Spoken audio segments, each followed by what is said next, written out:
ছাত্র জীবন থেকে শুরু হয়ে প্রায় 9 বছর ধরে প্রেমের সম্পর্ক ছিল।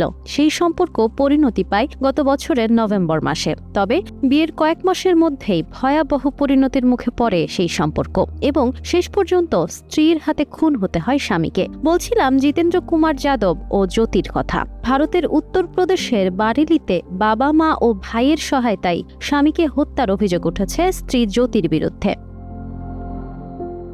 পুলিশ জানায় ৩৩ বছর বয়সী জিতেন্দ্র কুমার যাদবকে শহরের ইজ্জতনগর এলাকার একটি ভাড়া বাসা থেকে ঝুলন্ত অবস্থায় উদ্ধার করা হয়। প্রাথমিকভাবে ঘটনাটিকে আত্মহত্যা বলে ধারণ করা হলেও ময়নাতদন্ত প্রতিবেদনে জানা যায় তার মৃত্যুর কারণ গলা টিপে হত্যা।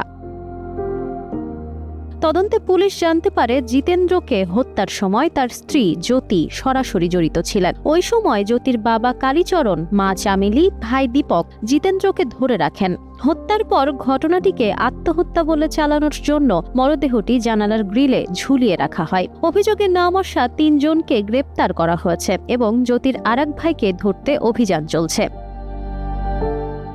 পুলিশের তথ্য মতে বিয়ের কয়েক সপ্তাহের মধ্যেই দাম্পত্য কলহ শুরু হয়, যার প্রধান কারণ ছিল আর্থিক বিরোধ। অভিযোগ রয়েছে জিতেন্দ্র জ্যোতির ব্যাংক হিসাব থেকে ২০,০০০ রুপি তুলে অনলাইন জুয়ায় হারান। এ নিয়ে তাদের মধ্যে নিয়মিত ঝগড়া চলছিল। ২৬ জানুয়ারি হারানো টাকা নিয়ে কথা কাটাকাটির এক পর্যায়ে বিষয়টি শারীরিক সংঘর্ষে রূপ নেয়। তখন জ্যোতি তার বাবা মা ও ভাইকে বাড়িতে ডেকে আনেন। পুলিশ জানায় পরিবারের সদস্যরা সেখানে পৌঁছে জিতেন্দ্রকে আটকে রাখেন এবং জ্যোতি তাকে গলা টিপে হত্যা করেন। মৃত্যুর পর ঘটনাটি আত্মহত্যা হিসেবে প্রচারের চেষ্টা করা হয় এবং প্রতিবেশীদেরও সেই কথাই জানানো হয়। ঘটনার পর পুলিশ প্রথমে এটিকে আত্মহত্যা হিসেবে নিলেও জিতেন্দ্রের ভাই অজয় কুমারের অভিযোগের ভিত্তিতে নতুন করে তদন্ত শুরু হয়। ময়নাতদন্তে হত্যার প্রমাণ পাওয়ায় মামলাটি আত্মহত্যা প্ররোচনার অভিযোগ থেকে হত্যা মামলায় রূপান্তরিত হয়।